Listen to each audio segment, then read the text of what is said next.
बच्चों अभी मैंने आपको लॉ ऑफ कांस्टेंट प्रोपोर्शन के बारे में बताया। देखिए मैंने आपसे कहा H2O में H:O का रेशो कितना आया, 2:16 या 1:8 आया।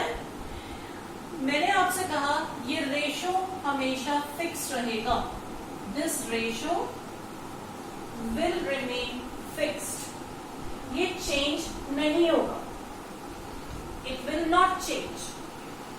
हम एक बात और कह सकते हैं, इसी बात को हम एक दूसरे तरीके से भी कह सकते हैं। क्या कह सकते हैं हम ये भी कह सकते हैं percentage of hydrogen and percentage of oxygen will remain fixed. वो भी तो वही बात हुई, रेशो फिक्स रहेगा, बाय वेट हम परसेंटेज निकालते हैं। अगर मान लीजिए मुझे H2O में सिर्फ हाइड्रोजन की परसेंटेज निकालनी है तो मैं क्या करूंगी, पहले तो इसका टोटल मॉलिक्यूलर वेट निकाल लो, 2 + 16 18 ग्राम। अब परसेंटेज ऑफ हाइड्रोजन निकालनी है तो क्या करोगे, हाइड्रोजन का weight upon total into 100। Oxygen की निकालनी है तो ऑक्सीजन का वेट अपॉन टोटल इंटू 100। ये जितनी भी परसेंटेज आ रही है ये यही रहेगी, चाहे आप वाटर को कहीं से भी ले लो।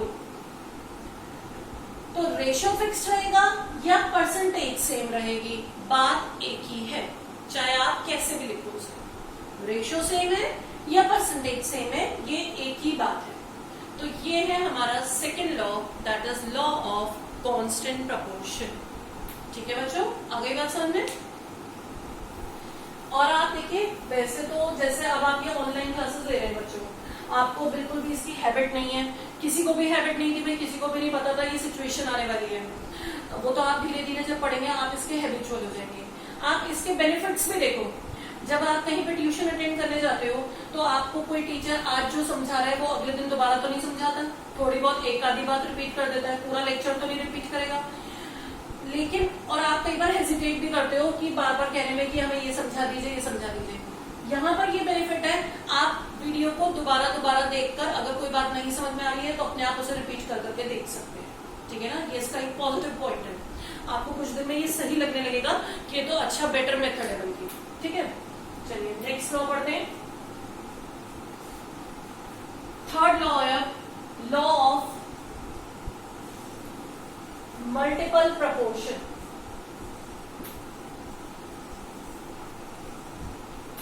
Law of multiple proportion. एक बच्चों आप मेरी ये थोड़ा सा एक हैबिट है शॉर्ट फॉर्म में लिखने की, ये मैं TION की जगह शन बना देती हूँ, आप इसे समझ जाइएगा। ठीक है, ये शॉर्ट फॉर्म में मैं ये लिख देती हूँ। अच्छा, अब लॉ ऑफ मल्टीपल प्रपोर्शन किस साइंटिस्ट ने दिया है, ये दिया है डाल्टन। डाल्टन ने दिया है लॉ ऑफ मल्टीपल प्रपोर्शन। अब क्या कहता है ये law, according to this law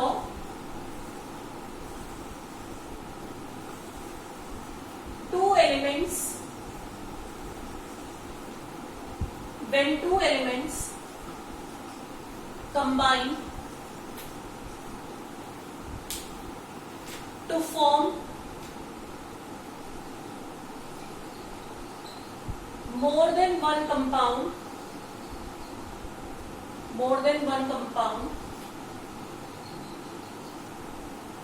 then the ratio with which one element combine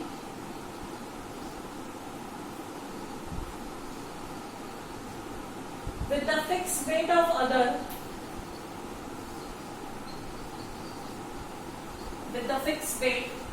other, is a simple whole number ratio. Simple whole number ratio. देखिए क्या मीनिंग है इसका, जब दो एलिमेंट कंबाइन होके एक से ज्यादा कंपाउंड बनाएंगे, जैसे अभी हमने एग्जांपल लिया था वाटर का। वाटर में क्या दो एलिमेंट्स थे, हाइड्रोजन और ऑक्सीजन। क्या हाइड्रोजन और ऑक्सीजन से सिर्फ वाटर ही बन सकता है, कोई और कंपाउंड नहीं बन सकता? सोचिए आप, बन सकता है, वाटर भी बन सकता है, H2O2 भी बनता है। मे बी H2O2 पे आपका ध्यान ना गया हो आज तक, हाइड्रोजन पेरोक्साइड। ये भी बनता है। कार्बन और ऑक्सीजन है, कार्बन और ऑक्सीजन से क्या सिर्फ CO2 ही बनता है और कोई कंपाउंड नहीं बनता? बनता है, कार्बन मोनोऑक्साइड भी बनता है।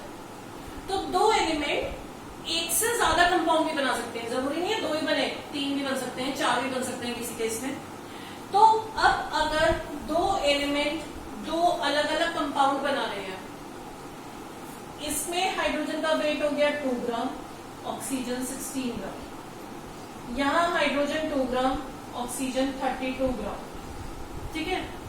दोनों में किसी एक एलिमेंट का वेट अगर फिक्स कर दिया जाए, फिक्स का मतलब है बच्चों सेम, दोनों में सेम वेट ले लिया जाए, तो हाइड्रोजन का तो सेम दिख ही रहा है हमें, दोनों में 2 ग्राम है। Weight of hydrogen is fixed, किसी भी एक को फिक्स कर दिया तो क्या होगा, दूसरे वाले एलिमेंट के वेट का ratio of weight of oxygen क्या हो गया, 16:32। सिंप्लीफाई किया 1:2। ये हमेशा एक सिंपल होल नंबर रेशियो होगा। बच्चों ये सिंपल होल नंबर रेशियो क्या होता है, होल नंबर में भी हो और सिंप्लीफाइड फॉर्म में भी हो। अब और सिंप्लीफाई नहीं किया जा सकता। 1:2, 2:3, 2:5, ये सिंपल होल नंबर रेशियो, ठीक है।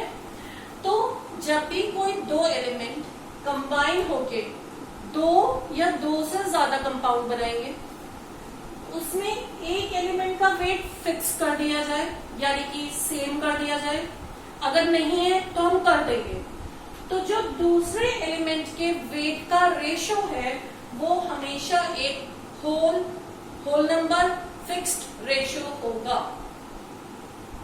ये हमने प्रूव कर दिया कि ये दोनों कंपाउंड क्या फॉलो कर रहे हैं, law of multiple proportion. They are following law of multiple proportion, ठीक है। आ रही बात समझ में? और लेते हैं एक एग्जाम्पल।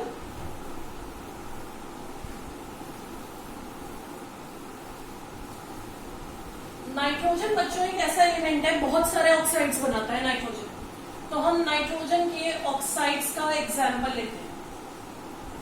देखिए, मे बी आप लोगों ने कभी पढ़े होंगे ये oxides, NO, NO2, N2O, N2O3, N2O5, ये सारे ऑक्साइड्स बनाता है नाइट्रोजन, ठीक है। इन सब में नाइट्रोजन और ऑक्सीजन का कितना कितना वेट है हम वो लिख लेंगे, वो हमें एटॉमिक वेट से पता चल जाएगा। एक नाइट्रोजन का वेट 14 ग्राम, एक ऑक्सीजन 16, 14, 32, 28, 16, दो नाइट्रोजन 28, 3, 48, ठीक है। अगेन 28 और ये कितना आ गया 80। तो ये बच्चों वेट लिख लिया हमने, कितने कितने लिए नाइट्रोजन ऑक्सीजन के। हम law of multiple proportion prove कर रहे हैं। अब एक का वेट फिक्स कर दिया, इसमें से आप किसी का भी फिक्स कर सकते हैं। ऐसा नहीं है नाइट्रोजन का ही करना है, आप ऑक्सीजन का कर दो, कोई फर्क नहीं पड़ रहा उससे। सपोज मैं नाइट्रोजन का फिक्स कर रही हूँ, मैं सब में सेम कर दूंगी। सेम का मतलब है मैं चाहे सब में 1 कर दूं या मैं चाहे सब में 14 कर दूं, वो मेरी मर्जी है, कुछ भी किया जा सकता है, आप भी कुछ भी कर सकते हैं। सब में 14 कर दिया तो ऑक्सीजन का भी तो वेट चेंज होगा। ये 14 है तो ये भी 16 रहा, ये 14 है तो ये भी 32 रहा, ये इसका हाफ हो गया तो ये भी हाफ हो जाएगा, ये हाफ हो गया तो ये भी हाफ हो गया, इधर हाफ हो गया तो ये भी हाफ हो गया, ठीक है, हो गया। नाइट्रोजन का वेट फिक्स कर दिया, ऑक्सीजन के वेट का रेशो ले लो, ratio of weight of oxygen 16, मतलब इंक्रीजिंग ऑर्डर में लिख लेते हैं तो ज्यादा बेटर रहेगा। 8:16:24:32:40।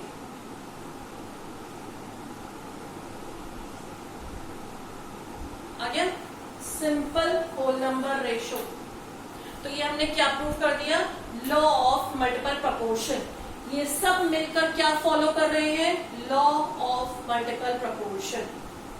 पहले तो हमने वो वेट लिखे जो यहाँ गिवन है, जो यहाँ पर प्रेजेंट है।